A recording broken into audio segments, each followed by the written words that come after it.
네, 안녕하세요. 멘탈리즘무다의 철영입니다. 네, 생산자 물가지수와 소비자 물가지수의 발표를 눈앞에 두고 오늘도 시장은 급격한 변동성을 보였습니다. 장중 여러 차례 가격이 왔다 갔다 하면서 다우를 제외하고는 결국 약세로 마무리되었는데요. 특히 장 중반에 분위기가 회복되어 가고 있던 시장은 후반에 영국 중앙은행의 앤드류 베일리 총재가 현재 진행 중인 국채 매입을 예정대로 14일에 종료할 것이며 그 이후 상황은 더 예측이 어렵기 때문에 펀드 매니저들에게 무리한 포지션을 정리하라는 메시지를 전달하면서 급격하게 하락했습니다. 영국의 파운드화 채권은 파운드화의 급락과 함께 가격 하락이 지속되면서 채권의 수익률이 급격하게 상승하고 있었습니다. 이에 영란은행이 특단의 조치로 국채를 매입하면서 가격 하락을 저지했는데요. 다들 아시다시피 국채 매입은 양적 완화에 해당합니다. 지금 양적 긴축을 해야 하는 타이밍에 반대의 행동을 하면서까지 일단 발등에 떨어진 불 끄기에 들어간 것인데요. 근데 이거는 임시 방편에 불과하죠. 지속하게 된다면 파운드화의 가치는 더 떨어질 겁니다. 그렇게 되면 결국 파운드화 신뢰가 사라지면서 영국 채권의 가격도 더 하락하겠죠. 그러므로 지속될 수 없는 정책입니다. 그래서 예정대로 14일에 중단을 하겠다는 거죠. 이 발표 이후 미국의 채권 수익률도 급등했습니다. 장 초반 어제의 채권 시장 휴장의 후폭풍으로 채권 수익률이 급등하면서 4%를 잠시 초과했었습니다. 이게 어제 장초반 주식시장 악화의 가장 큰 원인이었죠. 이후 급등에 대한 조정이 뒤따르면서 주식시장도 안정세로 돌아갔었는데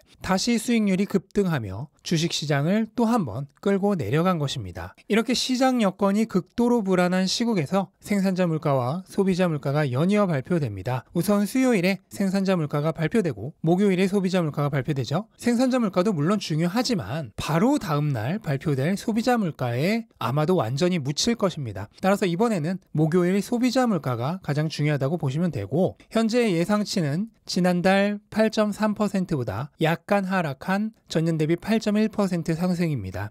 이렇게 물가가 뚜렷하게 낮아질 것이라는 기대 자체가 지금 없죠. 그러다 보니 시장이 미리 가격 조정을 하고 있는 모습이 나타나고 있습니다. 다만 현재 시장의 선반영이 물가 발표 전에 꽤 많이 이루어지고 있기 때문에 예상치인 8.1% 정도로만 나와도 추가적인 하락은 없지 않을까 생각이 됩니다. 다만 지난달 수치인 8.3%나 그보다도 높게 나올 경우엔 강력하게 하락할 수 있습니다. JP모건에서는 만약 CPI가 8.3%보다 높을 경우 S&P가 추가적으로 5%까지 떨어질 수 있다고 얘기하고 있습니다.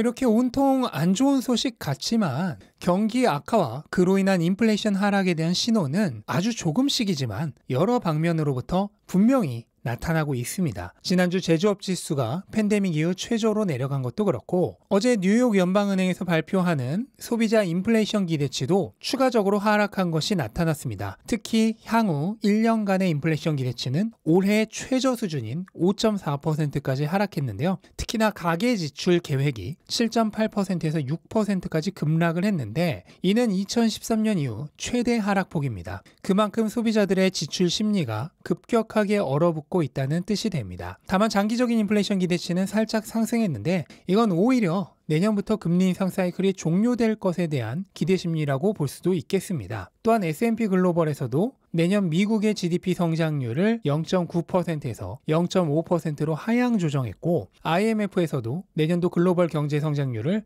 2.9%에서 2.7%로 하향 조정했습니다. 어제 브레이너드 연준 부의장도 글로벌 수요 둔화가 결국 미국에도 영향을 미칠 수 있다면서 경제 충격이 시간차를 두고 지연돼서 나타난다는 점을 감안하면 금리 인상에 대해 신중하게 판단할 필요가 있다면서 최근 발언한 연준 의원들 중 거의 유일하게 비둘기파적인 발언을 했습니다. 물론 아직까지는 인플레이션이라는 거대한 산이 딱 버티고 있는 모습이긴 하지만 그 빙산의 밑에서부터는 신압으로 급격한 금리 인상에 대한 후폭풍이 밀려오고 있다는 것을 암시하고 있는 증거들이 나오고 있습니다. 2022년에 엄청난 인플레이션 역시 연준의 예상 범위를 벗어나 순식간에 일어났듯 그 반대도 마찬가지일 것입니다. 연준은 불과 1년 전까지만 해도 인플레이션은 일시적이라고 했습니다. 그 1년 전에는 향후 2년간 금리 인상에 대해 생각하는 것조차 생각하지 않겠다 했죠. 지금은 온 세상이 다 인플레이션만을 얘기하지만 당장 1년 후에는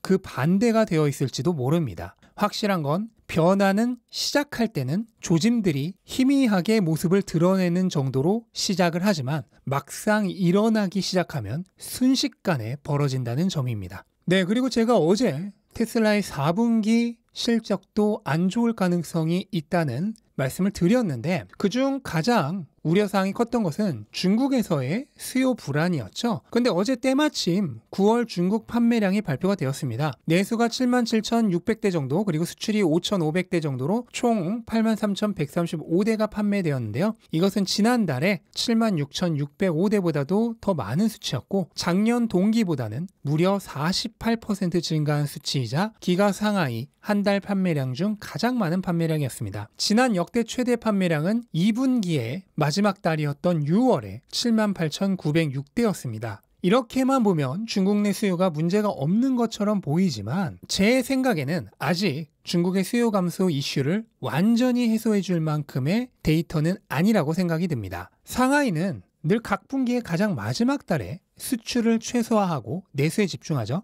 따라서 8월 판매량이 아니라 지난 분기 마지막 달인 6월과 비교해야 하는데요. 6월의 중국 내수 판매량 77,938대보다 9월에 판매량이 약간 부족했기 때문에 아직 중국 수요 회복에 대한 증거가 되기는 조금 어렵습니다. 또한 보험료를 8,000위안까지 보상해주는 이벤트가 9월 30일에 종료되었기 때문에 10월부터의 중국 내 판매량에 대한 의무는 여전히 남아 있습니다. 8,000위안이면 대략 160만 원 정도 되는데요. 10월 1일부터 사실상 차량 가격이 160만 원 오른 것처럼 느껴질 것이기 때문에 혜택을 받지 못한 사람들은 오히려 구매를 꺼릴 수 있습니다. 그리고 중국에서 테슬라의 가격이 곧 인하될 것이라는 소문이 계속 퍼지고 있기 때문에 잠재적 구매자들이 구매 시점을 가격 인하 이후로 늦추려고 할 것입니다. 따라서 여전히 4분기에 중국 내 판매량에 대해서는 조금 비관적인 의문이 남아있는 상태입니다. 특히 이번 9월은 모델 3의 판매량이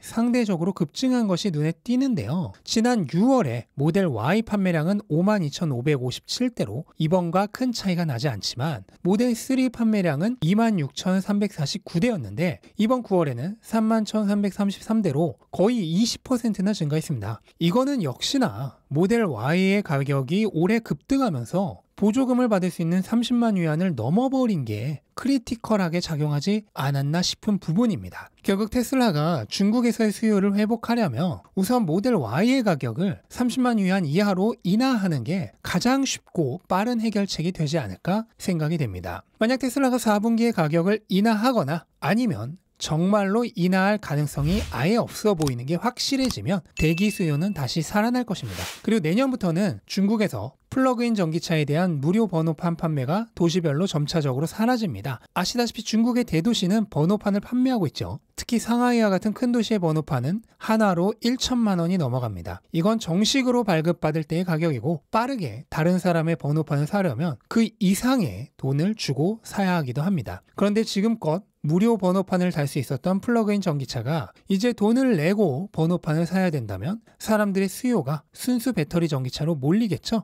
현재 중국에서 전체 전기차 판매량 중 4분의 1 정도가 플러그인 전기차입니다. 그런데 이게 순수 전기차로 수요가 옮겨오게 되면 테슬라 판매량 증가에도 크게 일조할 것입니다.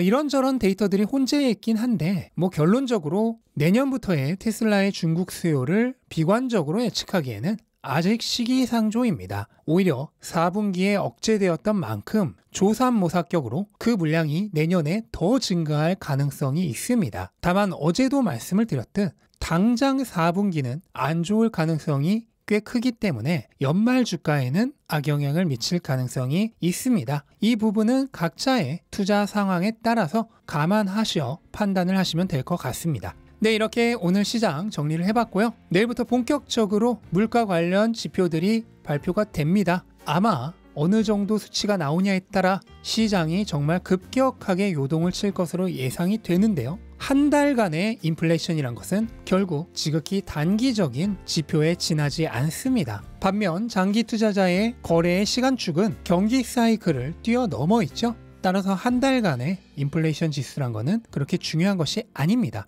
시장에 일희일비하지 마시고 내가 투자하고 있는 자산 그 자체의 가치에 조금 더 집중하게 된다면 노이즈와 같은 시장 잡음들은 결국 시간이 지나면 마치 존재하지도 않았던 것처럼 사라지게 될 것입니다. 네, 이것으로 오늘 영상은 마치도록 하겠습니다. 영상 도움되셨다면 구독과 좋아요 부탁드리고 즐거운 하루 되시기 바랍니다. 감사합니다.